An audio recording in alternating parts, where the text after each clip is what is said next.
比几年前见时，智贵的白发又多了些。多年不见，官家清简了许多。赐座，看茶。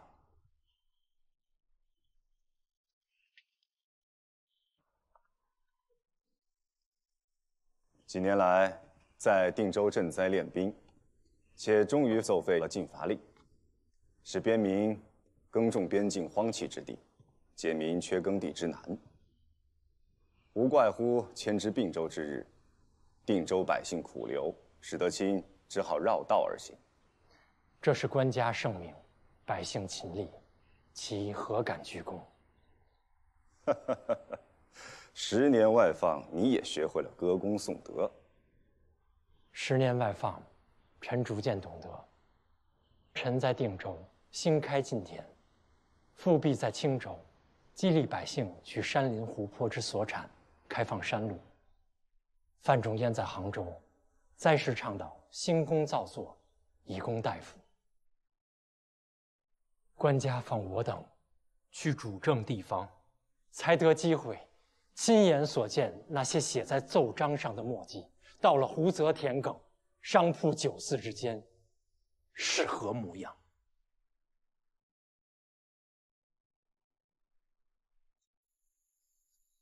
臣谢官家提拔之恩，训诫之德。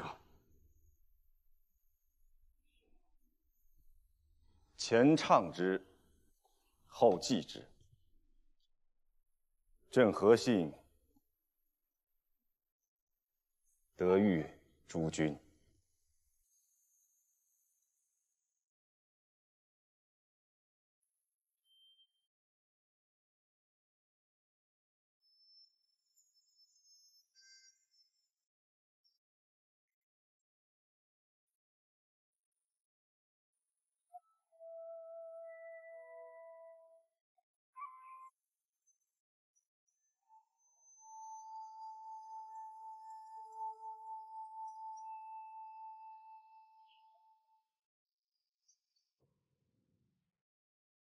好默契的配合，只可惜最终错了一音。慧柔，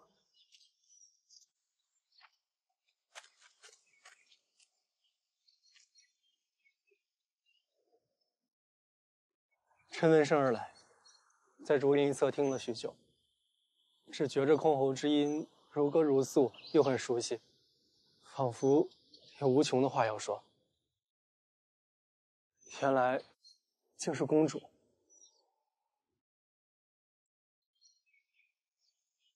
怀姬，你去跟她说，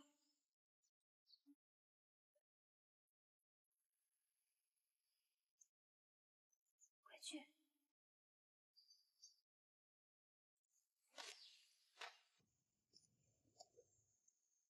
曹公子，公主说，与公子虽是亲戚，小时候又一处玩过，但如今长大了，男女有别。公主是陛下长女，公子是皇后内侄，身份尊贵，一举一动都当合礼仪。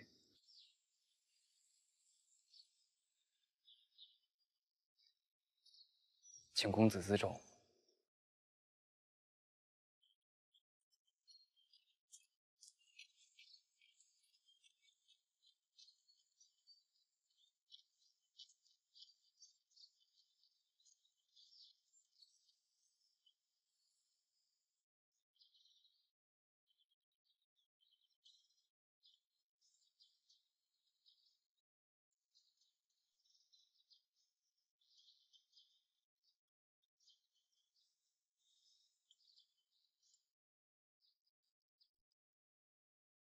好大的架子！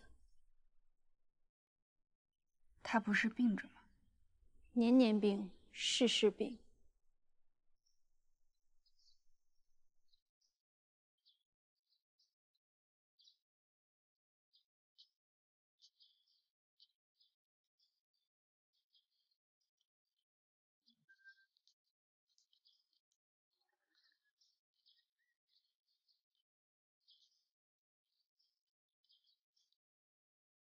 他又将灯笼锦穿上了。官家不是说了不许穿？当年文相公就是因此被弹劾罢相。难道是因为文相公重新拜相了？他们还是一家吗？这不知道。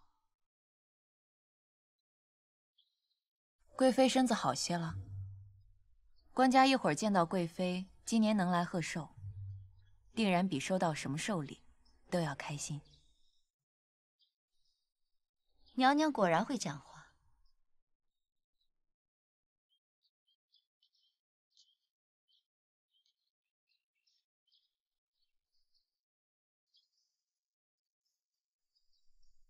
官家到了。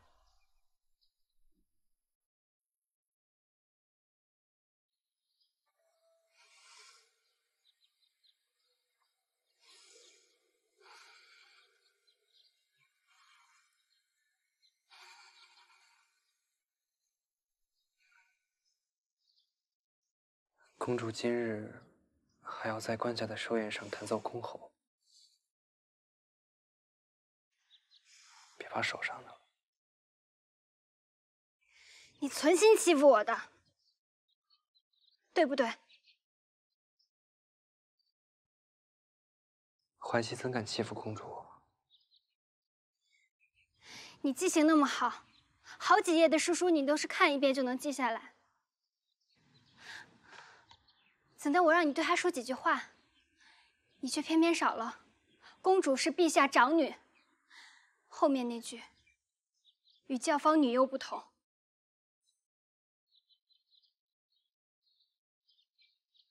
臣不小心落了那句，请公主责罚。你就是故意的，就是故意的。你觉得我对她说出那句气话，提到那个卢隐娘，小气得很。几年就记得这件事，失了公主的身份。你觉得我不该对她这么说，是不是？这样很不得体，对不对？不，公主今日优雅大方，我想官家和娘娘看见了，必定会十分欣慰的。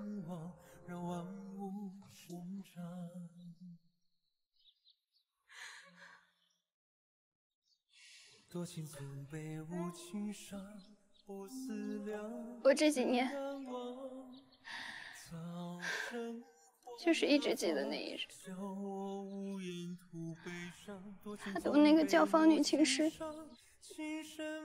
在竹林中同作《清平乐》的情形，我就是小气得很。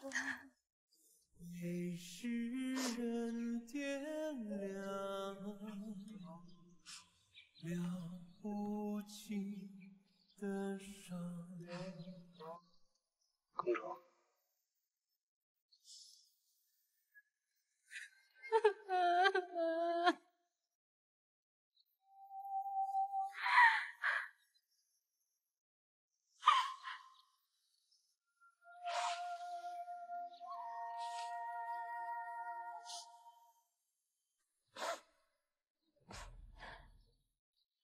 谢谢你，怀姬。你总是会护着我的。还好我坏脾气小气鬼点子，只有你知道。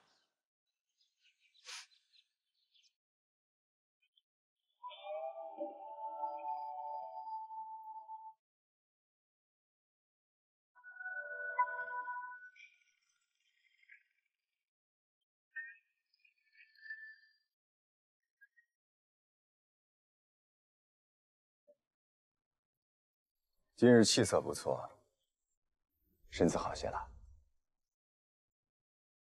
人还是老样子，大概是衣服比较提气色。还是燕伯夫人送你的那副灯笼锦裁的？几年前，文相公让夫人送此礼，明里是给臣妾才艺，实则是自持蜀地方物以奉陛下，以表忠君之心。陛下圣寿，臣妾挑了多日，也挑不出能拿得出手的礼物。想来想去，臣妾所有皆是陛下所赐，臣妾又拿得出什么来赠陛下呢？唯有将陛下的灯笼锦穿在身上。若是勉强还看得，那就是臣妾尽了心了。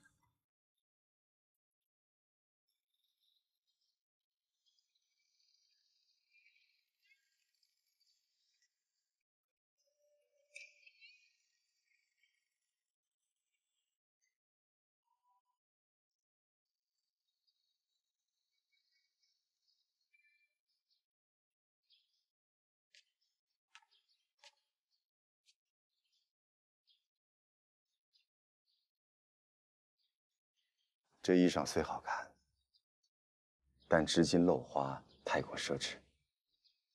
穿过今日，以后就别再穿了。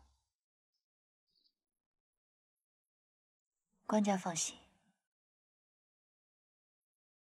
臣妾以后永远都不会穿了。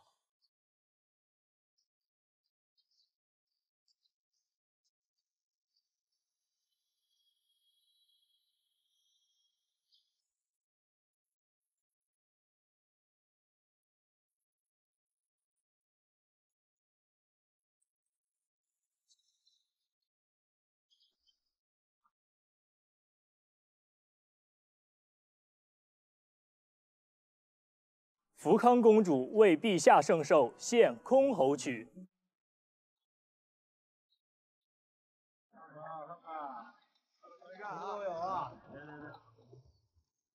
这一坛是最上等的羊羔酒，我自己酿的，用的材料啊、功夫都是其他地方没有的。我敢打保票，全东京城除了我这儿找不到第二坛。这一坛是我珍藏了20年的西域的葡萄酒。是我最早的时候从西边淘换回来的。今天原生拿出这2坛酒啊，一是为了庆乾元节，二是为了贺韩先生回京。哎，我又不是调回京城，不过是官家圣恩，许我今年回京贺圣寿吧。你一回来呀，官家便在众人贺寿之前单独召见啊，一回京不远了。韩兄可在此？狄将军，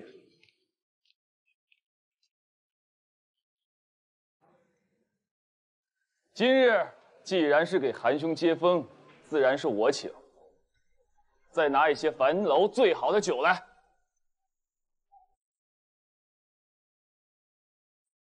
狄将军，韩兄，来。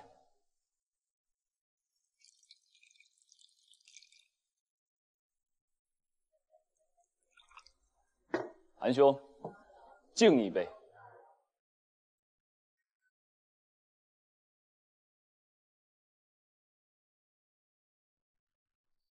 狄书相这杯酒，仿佛不只是给其接风呢，其不敢便饮。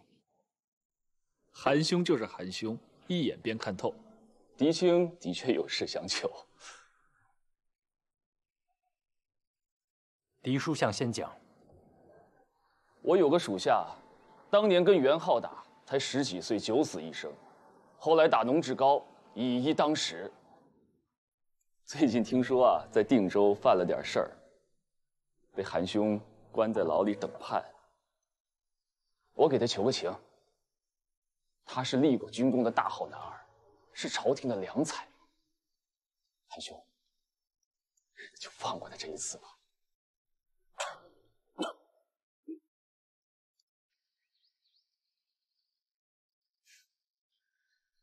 狄书相，其自小只知，东华门外以状元唱出者，才是大好男儿，栋梁之才。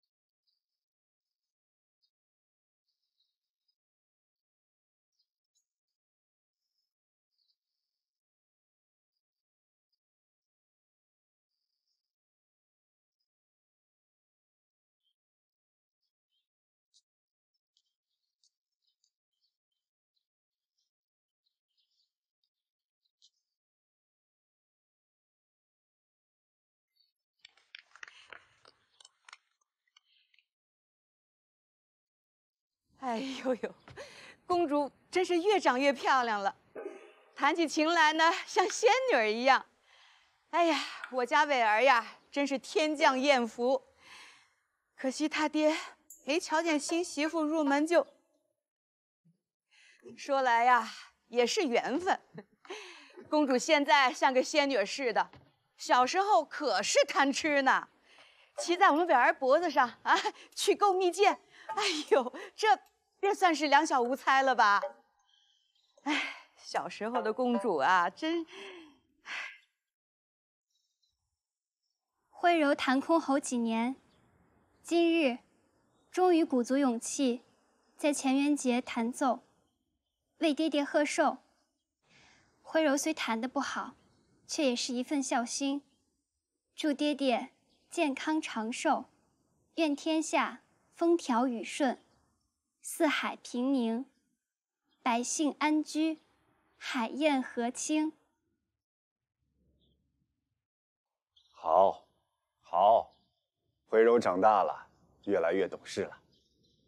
来，坐到爹爹这儿来。公主大了，也懂事了。不知官家将公主的成亲之日定在何时呢？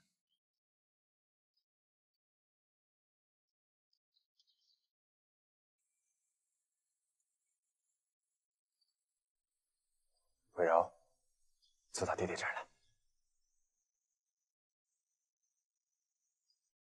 官家如今膝下无其他子女，这后宫也冷冷清清的。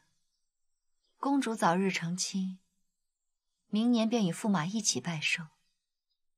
郎才女貌，一对璧人站在这里，才让官家越发的开心。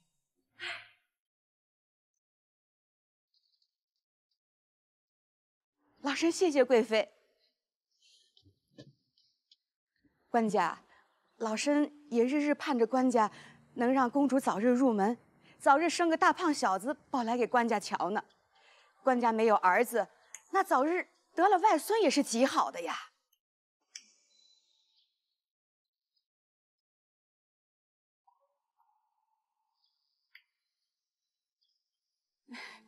这。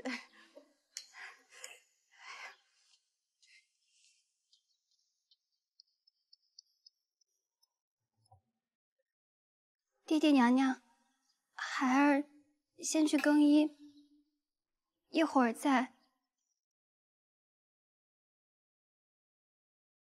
官家，徽柔有些染了风寒，不如让她先回仪凤阁，早些歇息吧。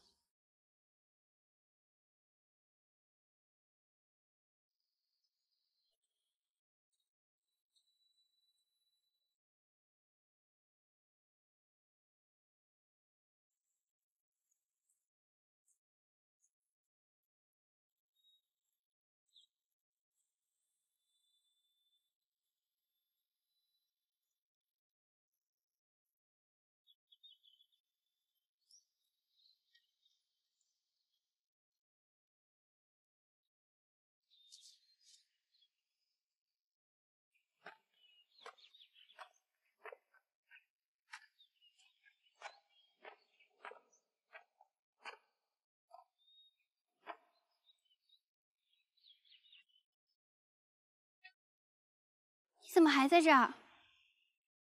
公主果然回来了。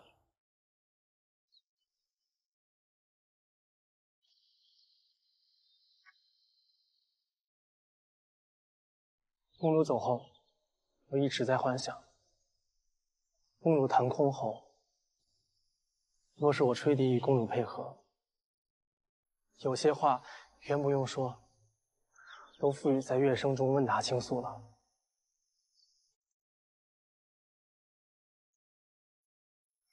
让开！公子在这里拦着我，孤男寡女，成何体统？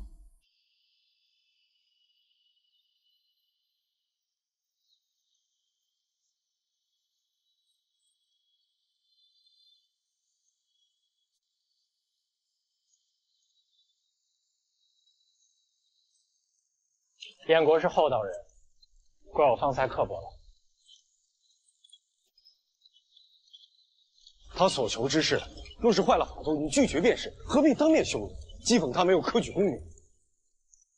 难道你也如满朝的文人一般，执着门户之见，见不得没有科举功名的武夫居要之？哪怕他人品正直，又有军功赫赫。国朝两府要职，一向由文人担当，调兵权不在带兵武将之手，这是国朝借鉴了前朝的教训，遏制武将专权，以防他们乱政造反的祖宗家法。狄青任枢密副使时已是群臣哗然，如今竟得了枢密使之位。狄青带兵守西境多年，是剩西夏最多的国朝将军。官家才过破例，升他为枢密副使，平定农至高，是我朝将领在前线或战败，或弃城时临危受命，荡平贼寇，大振国威，升为枢密使，这不为过。当年狄青得以脱颖而出，也是因为你慧眼识珠，范公教导提拔，你当知狄青为人如何？燕国认为破格提拔不为过，但大多数文臣却认为太过。那你认为呢？狄青一人荣辱升降，无足轻重，但是陛下却全然不顾满朝群臣的阻拦，不理言官谏言，执意改祖宗规矩。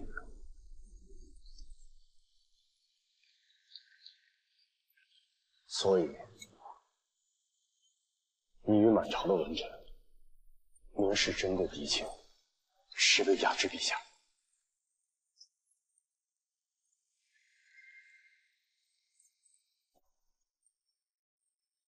无论官家执着之事是对是错，是因为宠幸贵妃声张老祖，还是因为护国之功任命狄青？可是陛下一意孤行，便是错。你不是为了对错，你是为了选择。你选择了读书的人。政策哪有绝对的对错？能被多数人接受的政策，方能推行。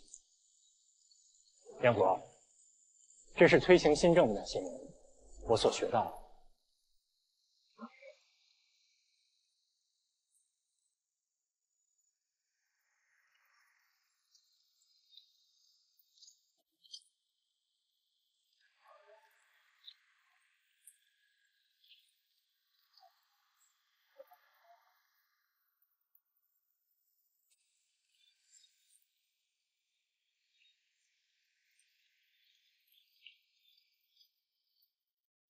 多谢公子冒雨相送。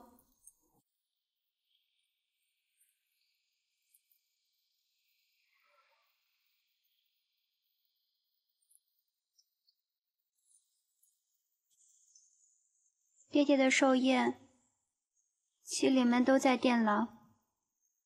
你如今大了，本就不该再随父母入境中。既来了，又不在殿外候着等着拜见娘娘，却在境中乱逛。若被人说了闲话就不好了。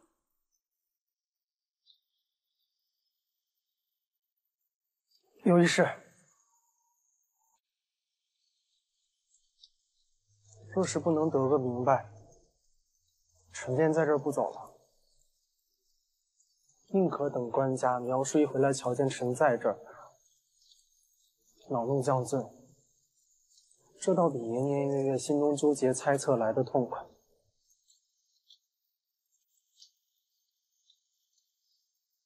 为何几年前的重阳节宴之后，公主便对臣避而不见？小时候公主与臣玩的那么好，为何突然就生分了？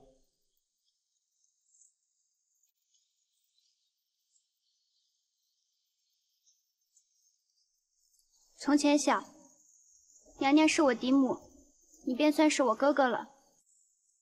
一处玩自不算什么，如今长大了，你又不是我亲哥哥，当然要避嫌了。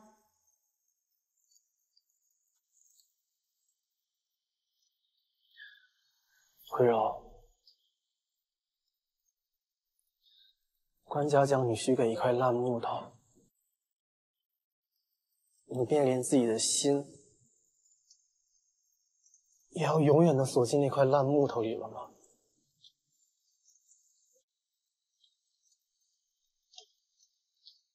放肆！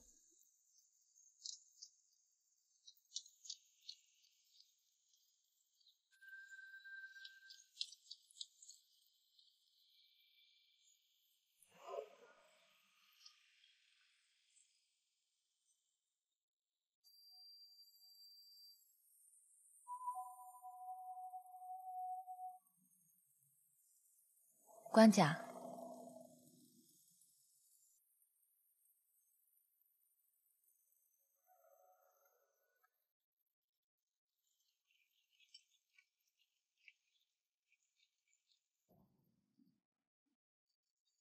外面下着雨，让他们准备车辇。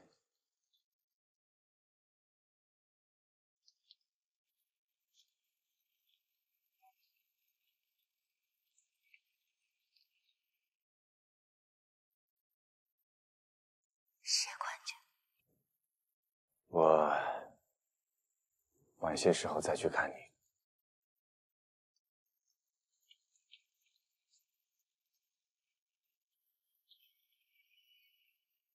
是生来就注定挣扎，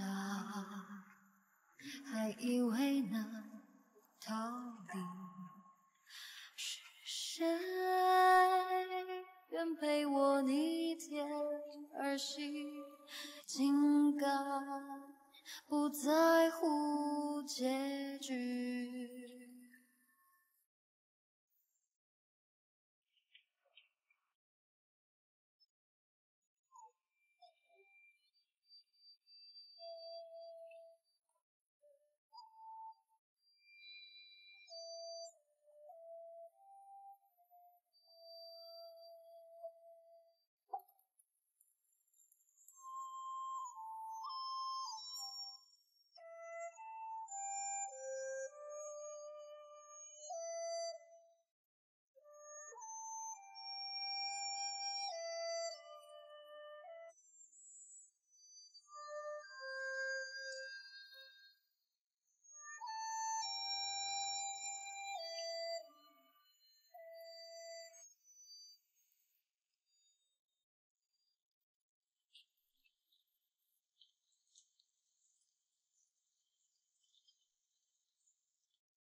我真的要将这一生锁在那块丑陋的木头里吗？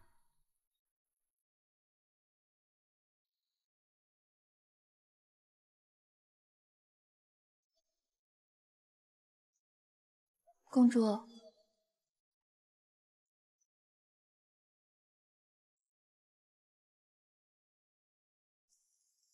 怀吉说，那是爹爹最亲的人家，我嫁过去，他们会像爹爹娘娘一样疼我。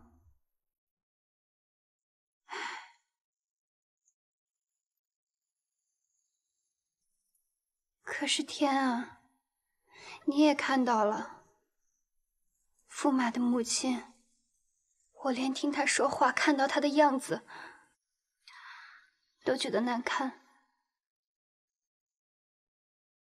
国舅娘子的确挺吓人的，咱们宫里从来没有见过这样的人，有点像我们出宫采办物品时候偶尔能见到的，在店里跟人讨价还价的妇人。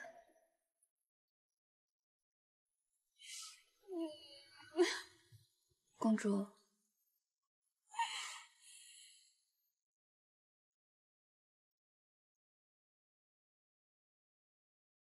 公主，曹公子还没走呢，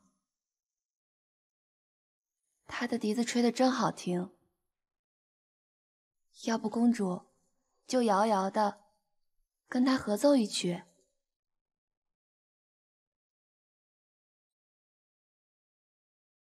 他与教坊的女子合作的甚好，我为何要东施效颦？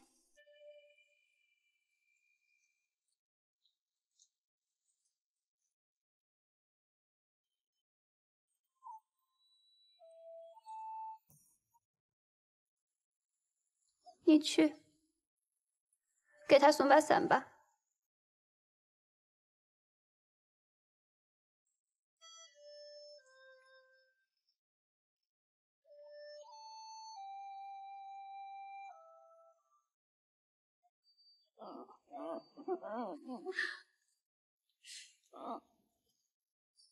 公主让你走。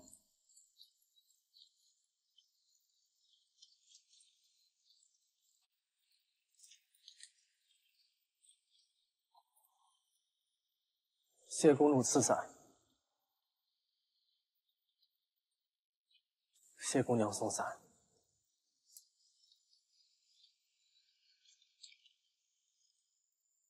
曹公子，你别吹笛子了。你越吹笛子，公主越想起那次。什么？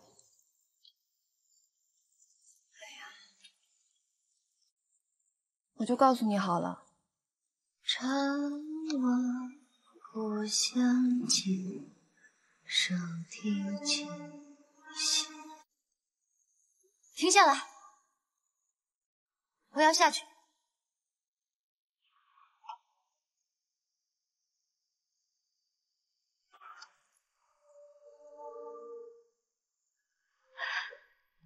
贵妃，贵妃，贵妃，别跟过来！贵妃。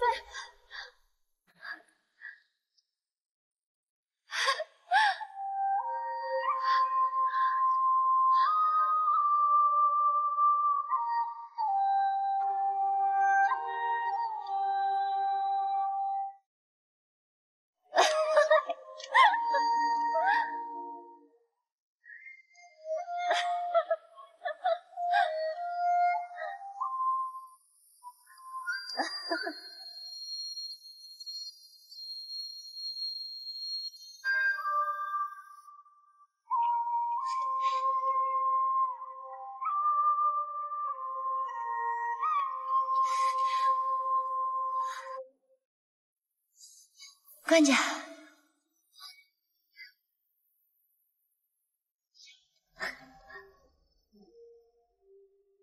官家，碧寒有以前好看吗？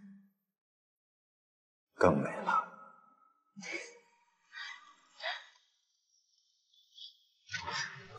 贵妃，贵妃，贵妃，贵妃，你怎么样？身子要紧啊！贵妃，你要保重身子啊！贵妃，地上凉，贵妃快起来！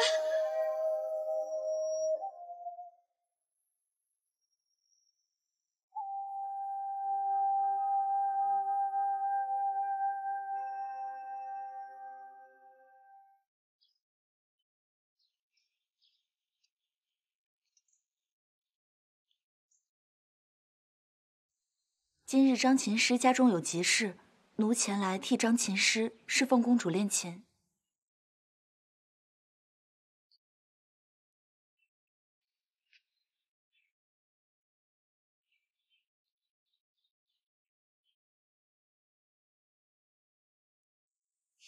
你先为我演奏一首《清平乐》吧，听说这是你最擅长的曲子之一，我想学习学习。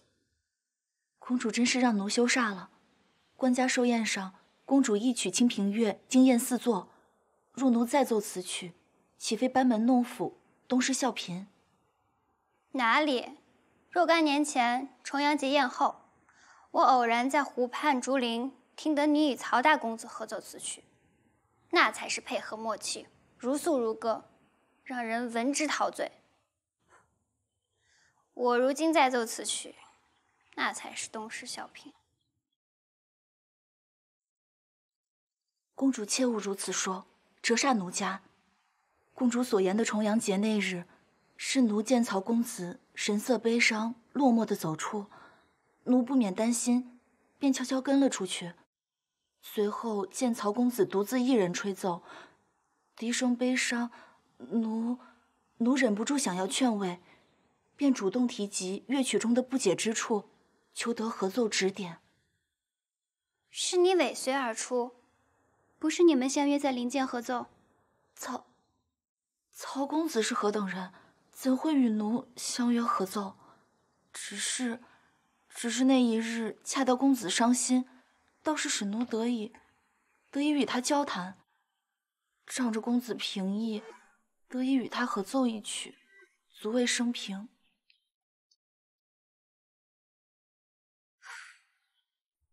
公主，公主，张贵妃轰了，官家当然伤心，又说起她生前的种种好处，什么赐币祈雨、只身护驾的，还有年华殿提举官居然建议在皇仪殿为张贵妃治丧，这不是疯了吗？只有皇后薨逝后才可以治丧于皇仪殿啊！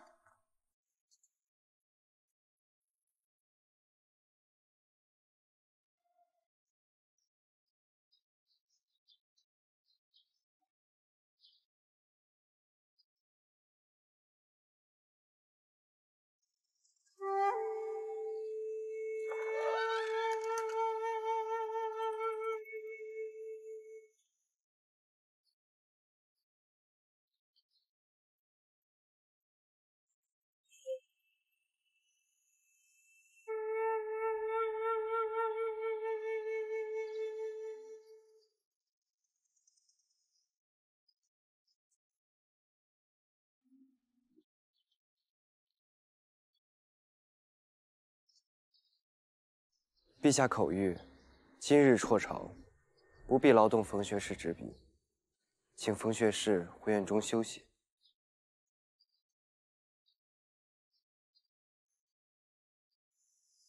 臣冯京恳请皇帝陛下赐对。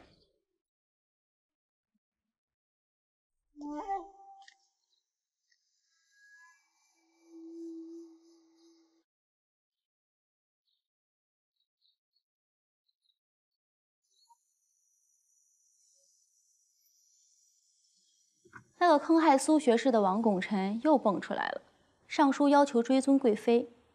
今日辍朝，2府宰之不得入内，尽忠上书的只有2个直宿的官员。幸亏除了翰林学士承旨王拱辰，还有他的同修起居助冯京，他当即拟了章书，称追尊之事不可行。这2位都是少年状元，官家特别眷顾。冯状元不必说，官家亲自做媒，娶了燕相公的外孙傅相公的女儿，这几年一直出任管职。这王拱辰因为定州红瓷一事被外放，但不久便又被召回。娘娘，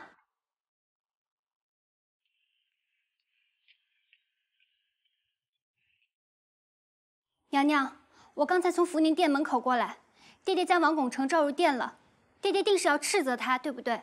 就像为了红瓷将他贬出出京一般。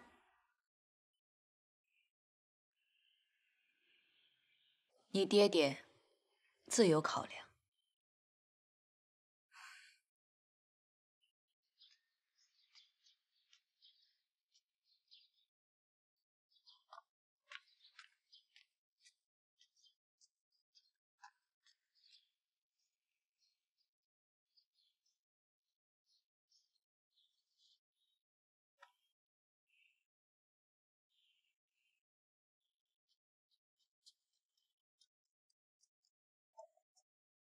我方才遇见了怀吉，他说官家接受了王拱辰的建议，欲追册张贵妃为皇后，以命他待明日与宰执商议后写诏令。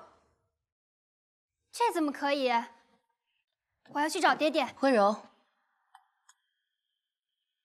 不要反对，这是张贵妃生前的最大愿望，也是你爹爹可以为她做的最后的事。他不会改变主意的。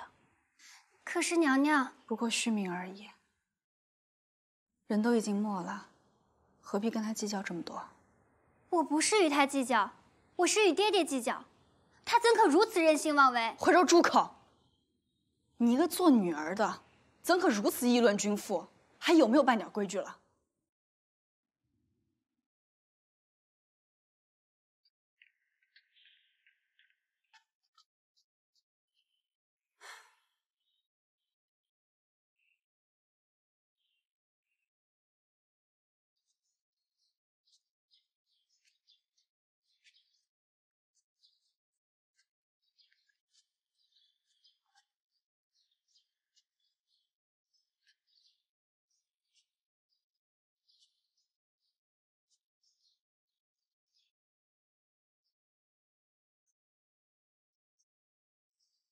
冯学士回去吧。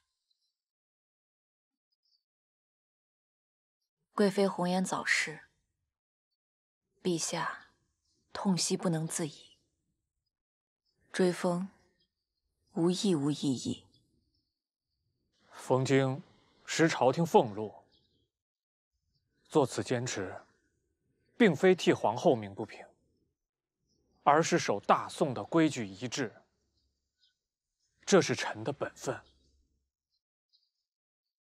为臣的本分，就只有一丝不苟，守护仪制。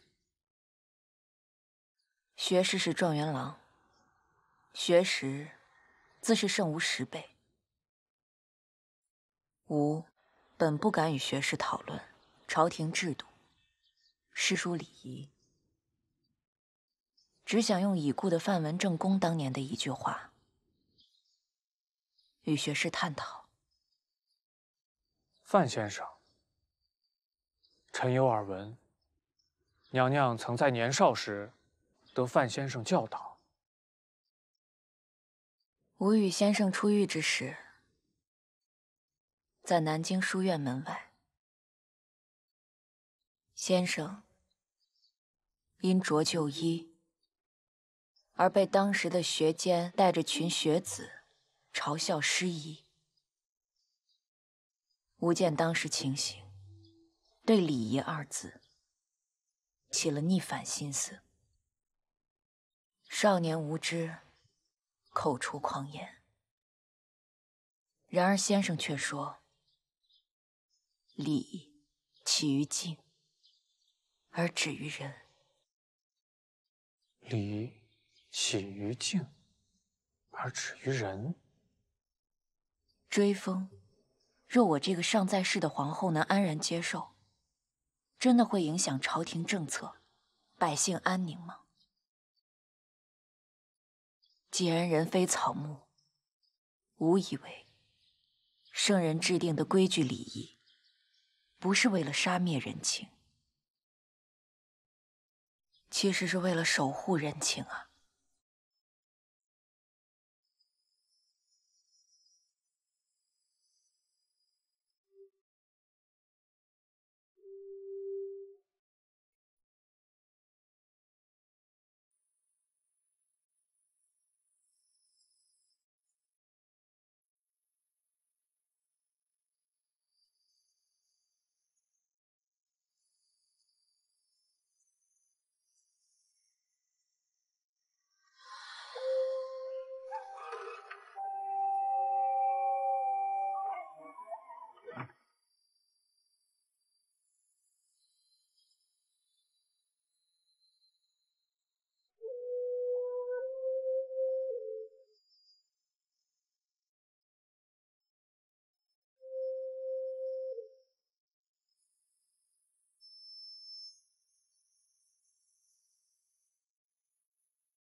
公主，方太曹二姑娘随曹夫人入内，顺道来替曹公子还伞。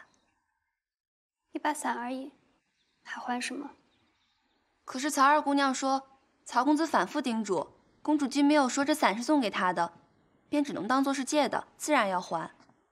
曹二姑娘还说，大哥粗枝大叶的，借别人的东西常有损坏的时候，公主不妨检查一下，看看这伞是否完好无损。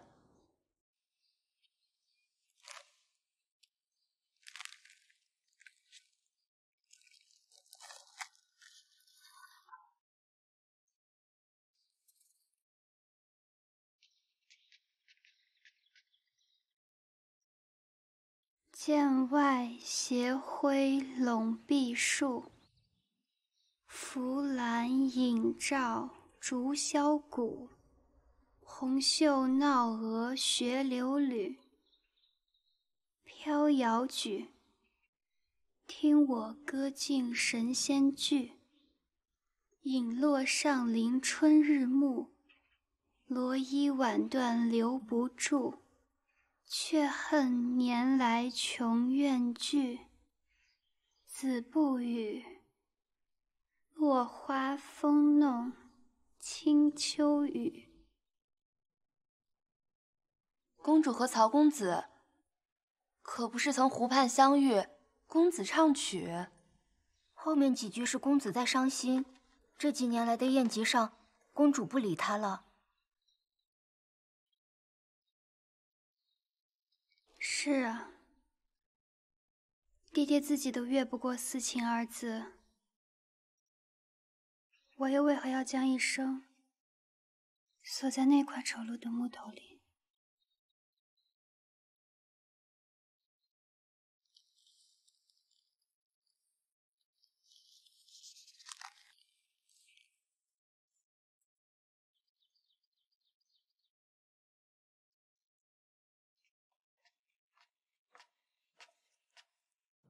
王汉长，中官请进。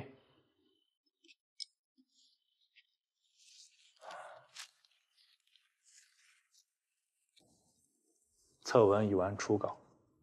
王汉长辛苦。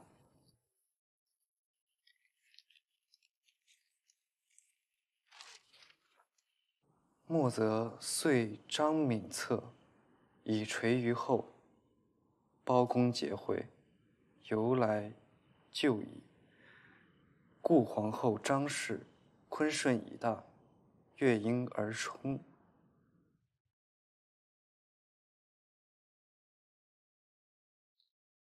中官认为我是个只知屈成帝意的小人吗？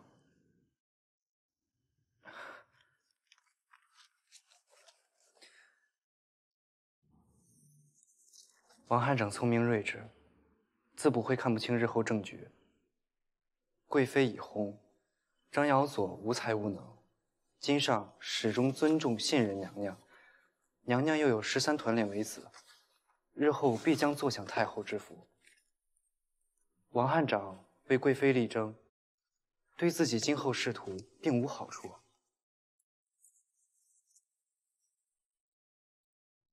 为报恩。报恩？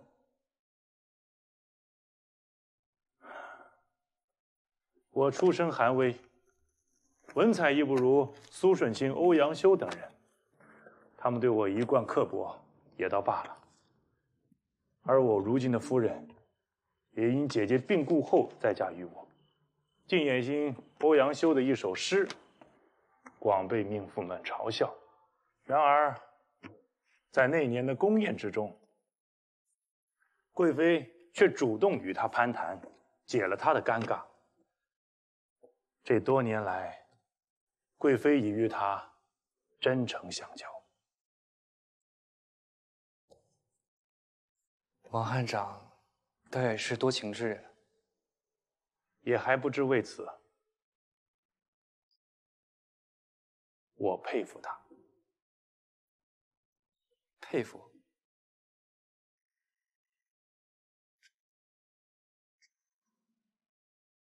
我佩服他的坚决与执着，炽热和无畏。这在这人世间实所罕见。我自己做不到，所以愿意替他争取他生前没得到的东西，甚至不惜以自己的前程作为代价。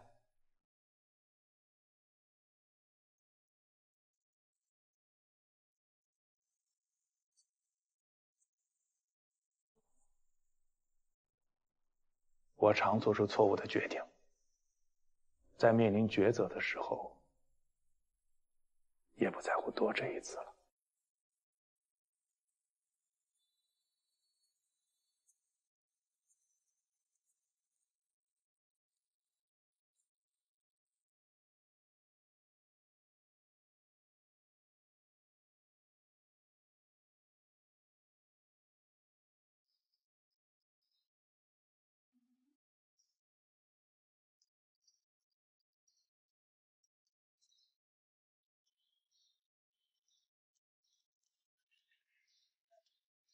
怀吉，快过来。公主。这次叫你来不是为了合奏。啊？我这几日一直在填词，却总是填不好。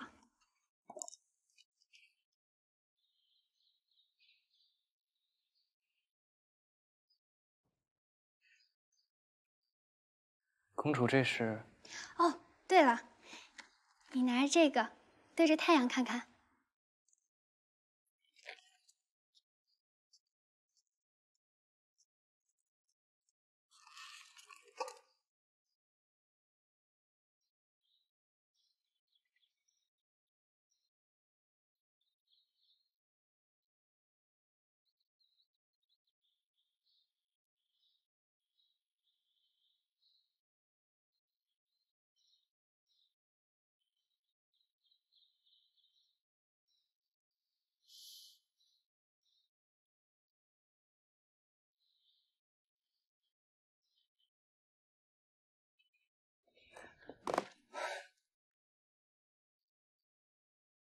怀吉，你生气了？公主，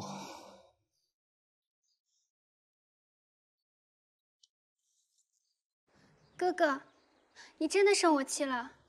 请公主以后不要再这样叫臣了，实在是令臣惶恐。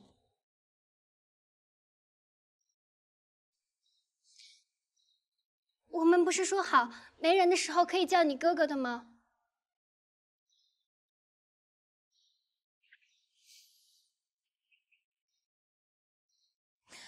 怀吉，你就是生我气了。你觉得我不守规矩，甚至没有廉耻吗？我本来也想听你的，可是你看爹爹，他自己不都为了张贵妃，不顾礼仪，现在都该叫皇后了。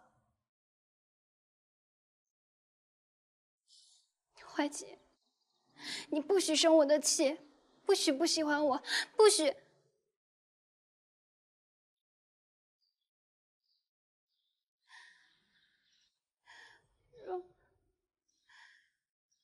若你一定不许，你不喜欢这样的公主，那我或许也可以不理她。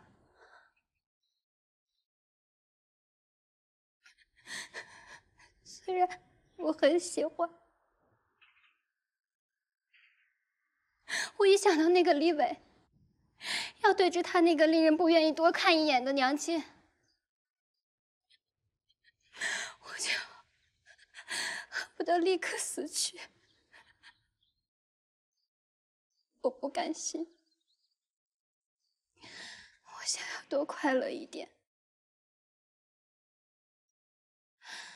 怀吉，若你一定不许，你不喜欢这样的温柔，我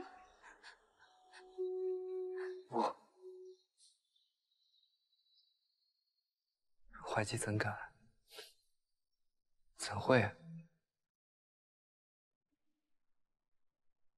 怀吉便僭越一字，让公主叫怀吉哥哥。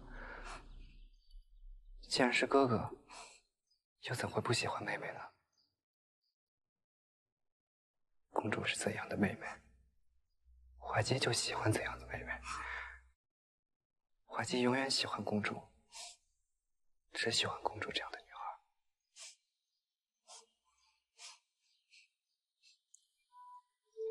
真的？你为何哭了？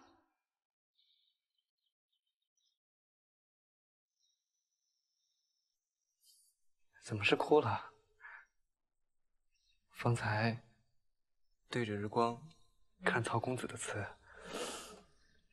看久了，眼睛被刺得好痛。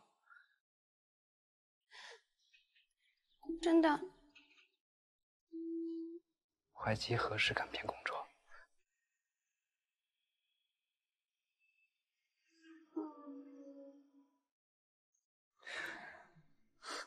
公主填的词很不错啊。臣反复默咏，但觉韩英举华，余香满口。只是哄我，毫无诚意。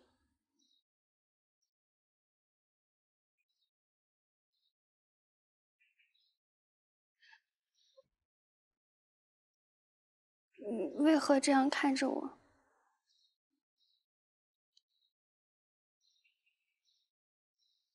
我的脸花了吗？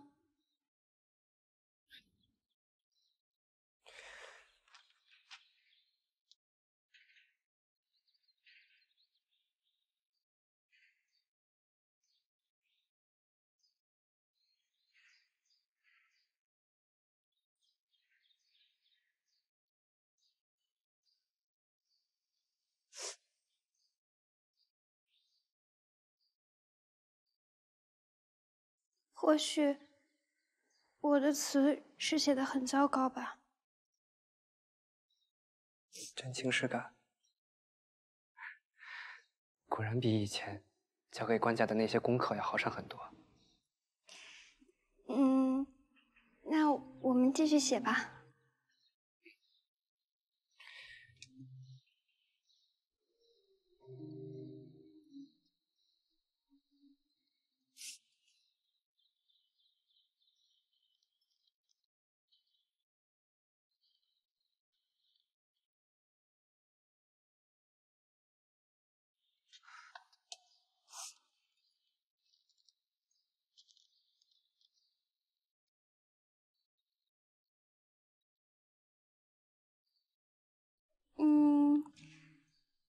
可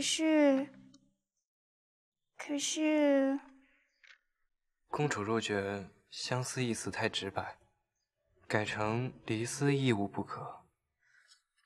改什么改？我又没说这词要用，我就是自己写着玩的，也不是要给谁看。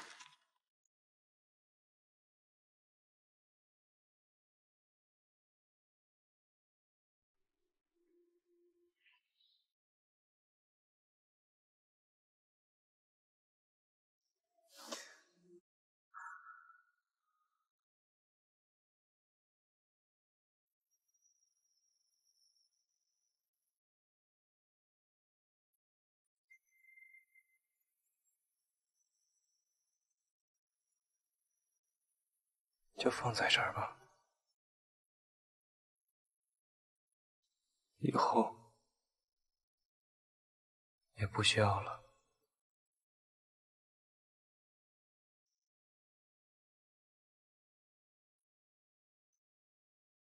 好了，官家。爹爹，慧柔，今日爹爹驾幸于朱雀门外的国子监，这就要出门了。你想要什么外头的玩意儿，爹爹带给你。我不要什么玩意儿，我要爹爹带我一起去听听讲学。这怎么行？女子入国子监，前所未有。娘娘少时还曾男装去过书院，爹爹总说让慧柔向娘娘学，怎么不让慧柔也见见世面？再说，国朝前所未有之事，爹爹不也刚刚才做过一件？哎呀，爹爹，车驾幸学，爹爹所到之处，皆有玉我遮蔽；圣驾歇泊之所，又设玉屏与黄罗围帐，隐于其中，又不会被人窥见。讲经时，我坐在玉屏后面，不让人知道就是了。不可。唉，女儿此生最遗憾之事，就是未能生为男儿身。在名师指导下学习经已韬略，为日理万机的爹爹分忧。唉，若当时慧柔能替弟弟去了。胡说！你是爹爹的心头肉，爹爹疼你多于任何一人。以后不许再说这样的混话。弟弟，慧柔知错了。好吧，你随我去，但是言行举止一定要谨慎，切勿失礼于文宣王妃前。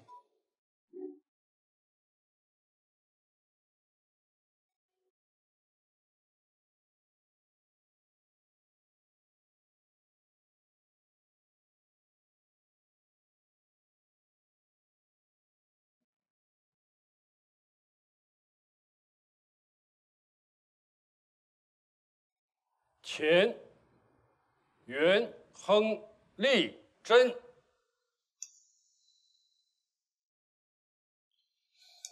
这胡先生怎么也不避讳陛下的名讳啊？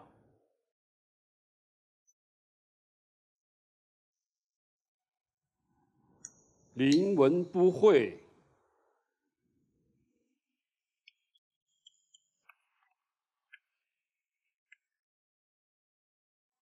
元者，善之长也；亨者，家之惠也。今日公主降生，恭敬之中，不乏才能。利者，义之和也；真者，事之干也。君子体人，足以长人；嘉惠，足以合理；利物，足以合义；真故，足以干事。君子行此四德者，故曰钱、元、亨、利、贞。公主呢？公主回后殿更衣了。公主是一个人走的吗？嘉庆子陪着公主的。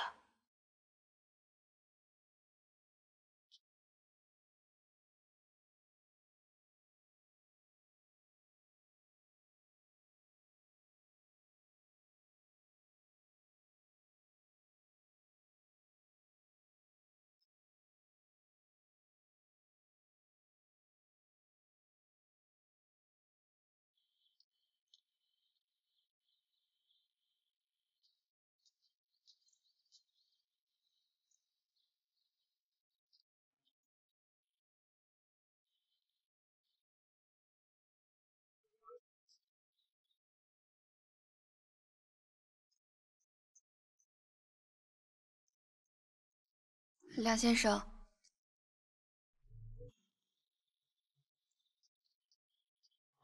公主呢？公主在里面看书。梁先生，梁先生，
姑父，今日之事是臣唐突，与公主无关，臣甘愿受罚，但请姑父勿责罚公主。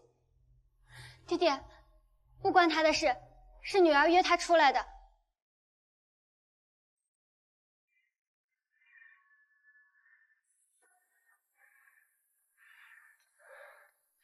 出去，找2个皇城司的人进来。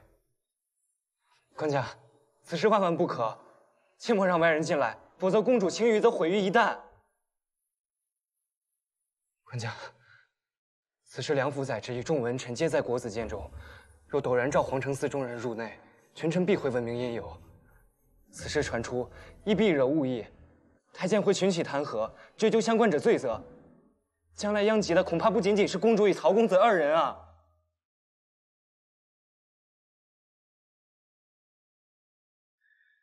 我现在不处罚你，是因为我暂时没想到，到底什么样的刑法才足以惩戒你的罪过。你好自为之。谢姑父。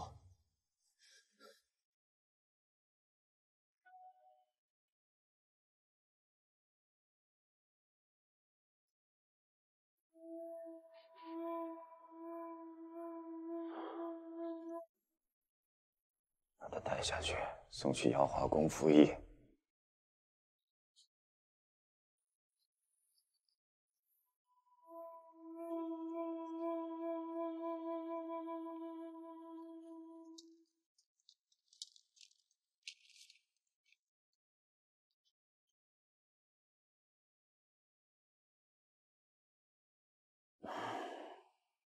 你去，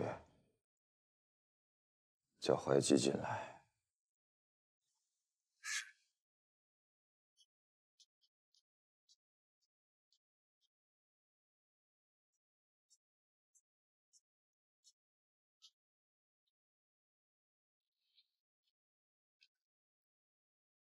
臣之前便知道了公主与曹公子私相往来，臣没有劝阻，也没有禀告官家。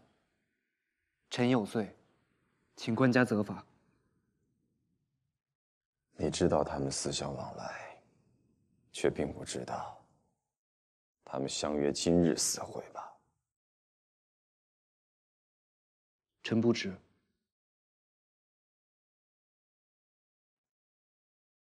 你肯定不知，今天这样的场合，在职重臣那么多国子监的学生都在，万一发现他们的不是你我，而是别人，后果不堪设想。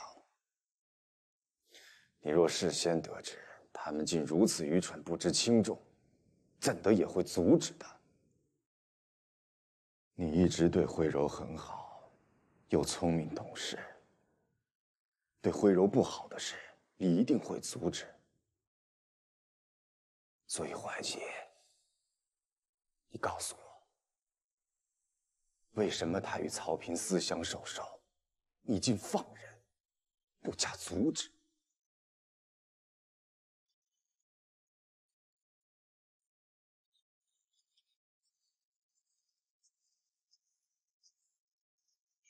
哎，他是谁啊？欧阳修啊！官家刚把他召回京来。欧阳修啊，连你也觉得我该把慧柔许给曹丕？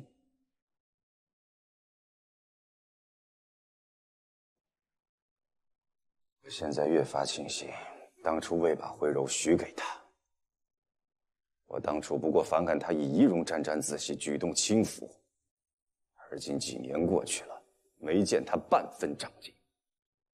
如今竟做出这等不知天高地厚的事情，如此愚蠢，还存着取巧的心思，偏又长了副好面孔，我怎能将慧柔的终身托付于他？说，告诉朕，不许有半句假话和隐藏。告诉朕，朕那么信任你，你为何要替他们隐瞒？到底有没有人对你威逼利诱？是谁？曹家皇后，还是13团练？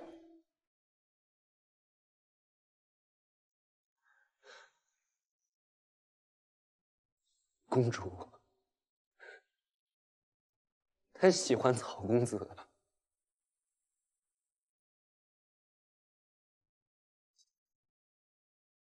喜欢？公主喜欢曹公子。臣不敢去评价曹公子的为人，但是臣看到公主和他私通书信，和他互相恋慕的时候，是那么的开心。臣总是想，也许不会出什么乱子，那就让他多开心一会儿，多开心几天。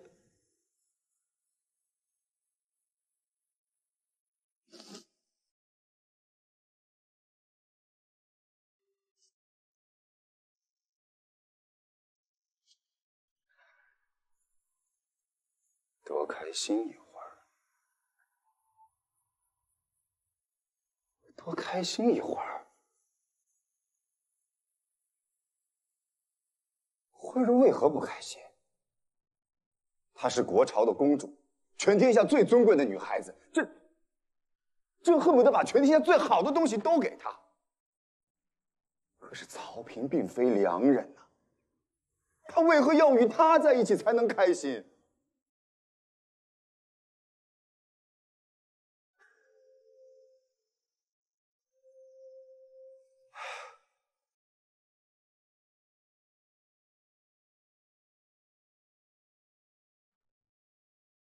官家，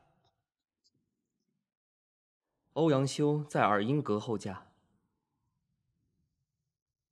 欧阳修，官家将欧阳修召回，他10几日前到京求见官家。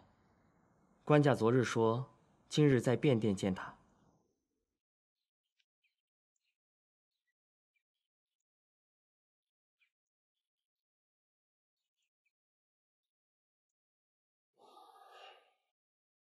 好，我请你随我去。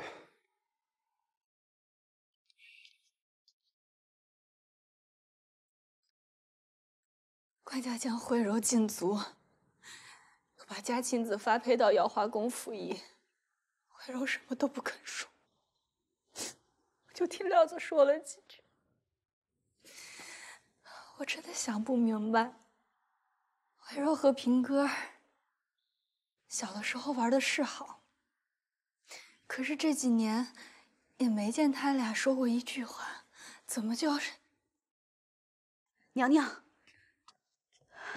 国舅府周围全是皇城司的人，任督之亲自去了。皇城司不过是2个孩子胡闹，怎么就惊动皇城司了？穿着宫装还是便装？是便装。官家虽然盛怒，但心思还是清明的。为了慧柔的声誉，强忍着，不将此事闹大。他现在只想监视曹家有无异动。监视国舅一家？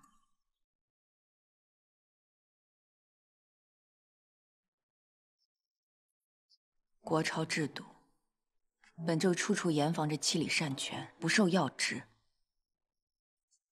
如今官家年过不惑，仍无亲儿，大臣们日日催着他确立宗室的皇子身份。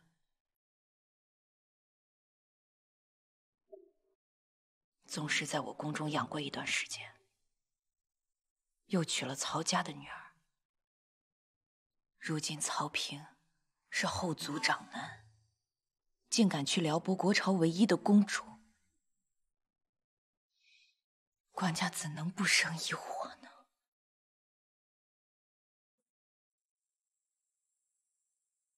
公主，至少吃2口粥吧。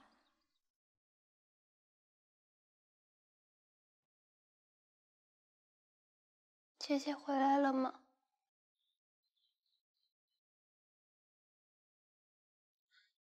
娘娘有没有去求爹爹？不要为难他。娘子还没有回来。还没有回来吗？是不是爹爹一定要治他的罪？爹爹那天说我会放过他，爹爹会不会要杀了他？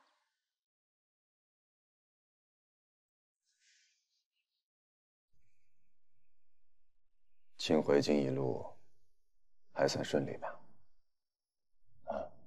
托陛下洪福，一路顺利。他们常将亲在外写的诗词文章送来，这是你带来的新作吗？诗词歌赋不过闲情而已。陛下日理万机，臣岂敢借论正史自荐文章？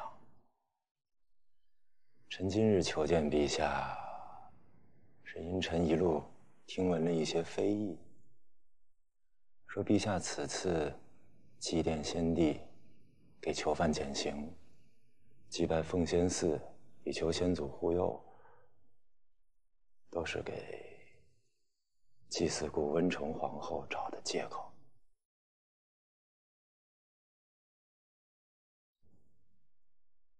他人都已经不在了，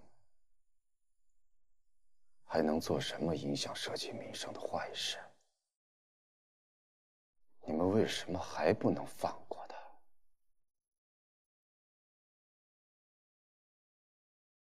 臣等，或者说天下人，最在意的始终是陛下的一喜一怒，一言一行。陛下真的希望国朝的女子都学着温成皇后那样，做人切实，却处处想要凌驾在正气之上。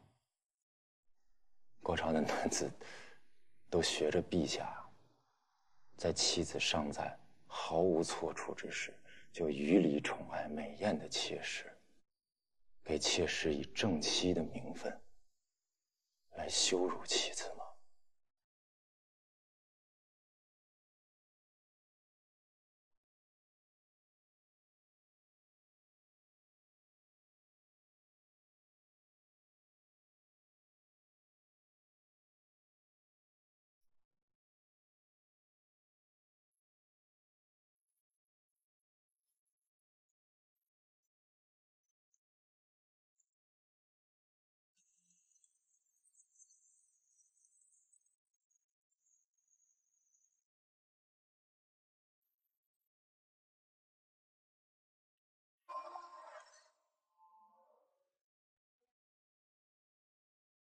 慧若被他爹爹禁足，身边侍女也换了。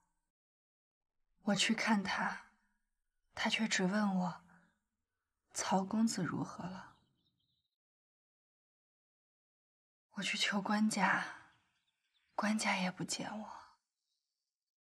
从昨日早上开始，慧若就不吃不喝，这孩子从小就黏。我也不知道该如何是好。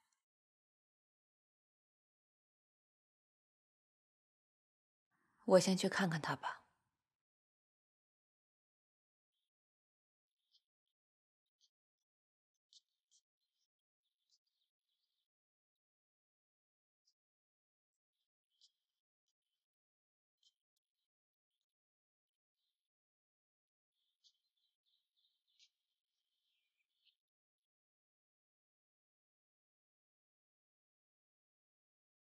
慧柔，娘娘，娘娘，曹哥哥呢？他怎么样了？你先把粥喝了。娘娘，爹爹会如何处置曹哥哥？你先吃东西，你若出了事，你爹爹会更恨平儿的，对不对？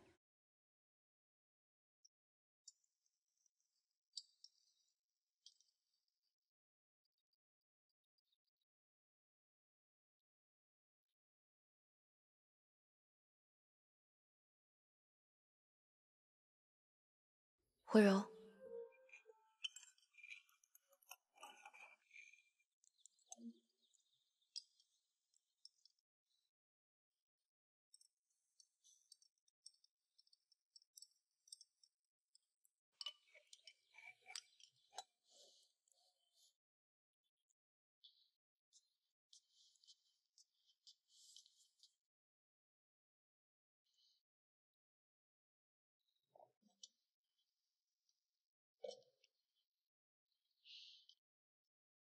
娘娘，求求你，让弟弟罚我吧，不要罚曹哥哥，好不好？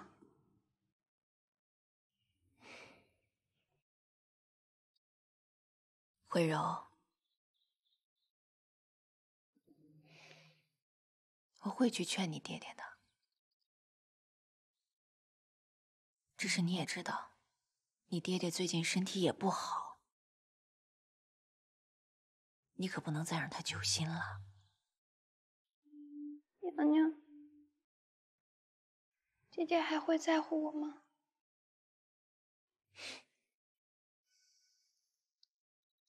你说呢？